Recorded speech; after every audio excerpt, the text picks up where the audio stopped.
Hi, my name is Deanna Hope, and welcome back to Spooky Spotlight, the show where I shine a light on horror films that you may or may not have heard of. Today we are discussing Graduation Day, a 1981 slasher directed by Herb Fried. Graduation Day is about a high school track team that is approaching graduation. Unfortunately, one of its members suffers from a blood clot and dies in the opening scene.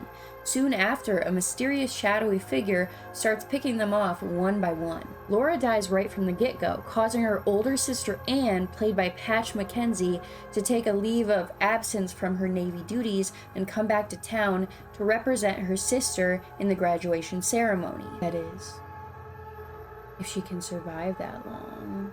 We are also introduced to Laura's boyfriend, Kevin, played by E. Danny Murphy, who is clearly very distraught over the whole thing. And we are also introduced to the track team's coach, Coach Michaels, played by Christopher George.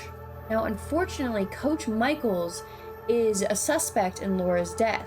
It is believed by the town and the school that Laura died because Coach Michaels pushed her too far, leaving him to be an outcast. Now, this film does an extremely good job making everybody a red herring. It's tough to trust anyone throughout the film, and we really don't know who it is. A lot of the kills are from the killer's POV, which makes it extra creepy and extra mysterious. All we know throughout the film is the killer wears gloves, the killer also uses a stopwatch, and the killer wears a tracksuit. So, of course, a lot of the characters throughout the film either have a stopwatch, because they're on the track team, or do wear gloves. Now, this film focuses more on the who is killing rather than the who is dying aspect. The filmmakers did a great job keeping the audience invested into who is the killer. Now, it is the 80s, so of course all the kills are, say it with me, practical effects. The killer uses mainly a fencing sword, which is a unique choice, however uses different techniques throughout the film, creating very creative kills. My personal favorite is when the pole vaulter jumps and lands on a bunch of spikes, impaling him. One of the football players gets skewered by his own football, which is pretty brutal. How it took over half the film for anyone to realize that something was wrong truly beats me, because the killer kind of left the bodies scattered everywhere around campus. I found there was a lot of unique visual aspects to the film.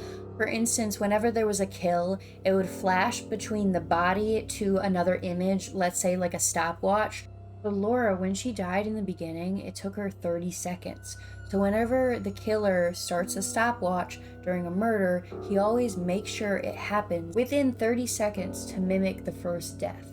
Eventually, a detective does show up and starts investigating where all these missing kids are. The killer is revealed to be Laura's former boyfriend, Kevin.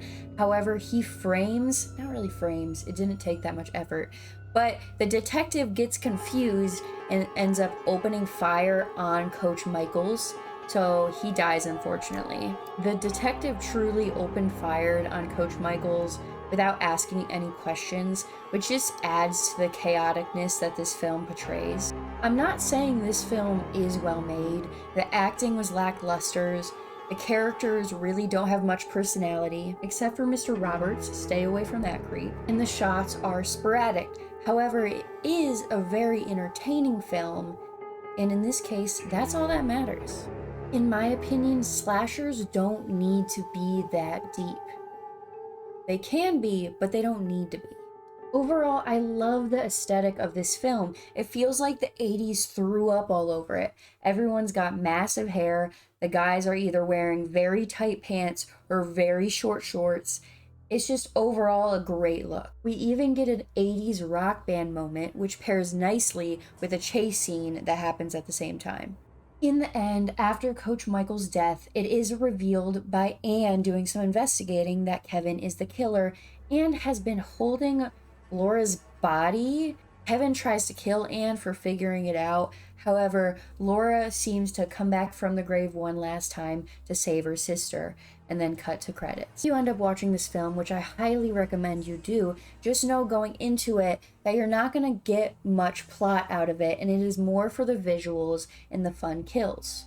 Thank you all for watching another episode of Spooky Spotlight. I will see you again in 2 weeks, and have a great rest of your day. Bye.